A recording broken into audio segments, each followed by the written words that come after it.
3 times బయట నుంచి ఒక ఏదన్నా కార్బోహైడ్రేట్స్ అవాయిడ్ చేసి ఏదన్నా ఒక ఫుడ్ ఐటమ్ ఒక ఫైబర్ ఫుడ్ కానీ సంగటి ఇలాంటివి ఏమైనా తెప్పించుకొని ఖచ్చితంగా. సో ప్రతి sugar patient daily 40 minutes brisk walk అంటే వడిగా నడవటం.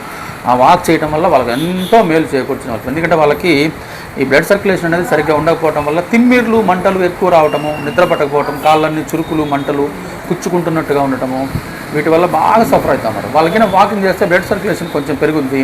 ఏదైనా ఫ్యాటు చెడు కొవ్వు బాడీలో ఉండేది కలరీస్ అంతా కరిగిపోతుంటుంది. సో కొంచెం షుగర్ కూడా ఆప్టిమమ్గా నార్మల్గా మెయింటైన్ చేయడానికి అవకాశం ఉంది. మా బెస్ట్ ఫస్ట్ అసలు walking is best. Sugar patients ఎక్కువగా బాధపడే లక్షణాలు ఎక్కువ ఏముంటాయి? అదే ఇప్పుడు చెప్పే కదా, ఫస్ట్ వాళ్ళకి ఏంటంటే కొంచెం చక్కెర తిరిగినట్టుగా ఉంటుంది. ఒక్కోసారి చక్కెర తిరిగినట్టు మోషన్ ఫ్రీ కాదు. తర్వాత కాళ్ళు చేతులు తిమ్మిర్లు మంటలు ఎక్కువ అయిపోతూ ఉంటాయి. కొంచెంసేపు భోజనం తినటం లేట్ అయినా కానీ కొంచెం దడదడగా ఉండటం, అలాంటి అలసట, నీరసత్వము, బడలిక అంటారు కదా, ఆ టైప్లో ఉంటాయి. ఎక్కువ లాంగ్ టర్మ్ షుగర్ ఉండే వాళ్ళల్లో డయాబెటిక్ న్యూరోపతి అంటే ఇప్పుడు నేను చెప్పిన తిమ్మిర్లు మంటలు దానికి సింబల్స్. డయాబెటిక్ నెఫ్రోపతి, యూరిన్ ఎక్కువ పాస్ చేయడం వల్ల కిడ్నీలు ఎఫెక్ట్ కావడం ఉంటుంది.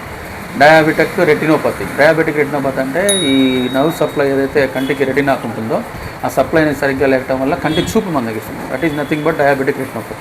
సో ఈ 3 ఎఫెక్ట్ అవుతుంది: diabetic neuropathy, diabetic retinopathy, diabetic nephropathy.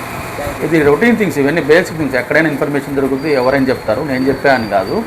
So వీటిని మనం తూచా తప్పకుండా ఈ కేరింగ్ తీసుకుంటే డయాబెటీస్ని అవాయిడ్ చేయడానికి చాలా అవకాశం ఉంటుంది.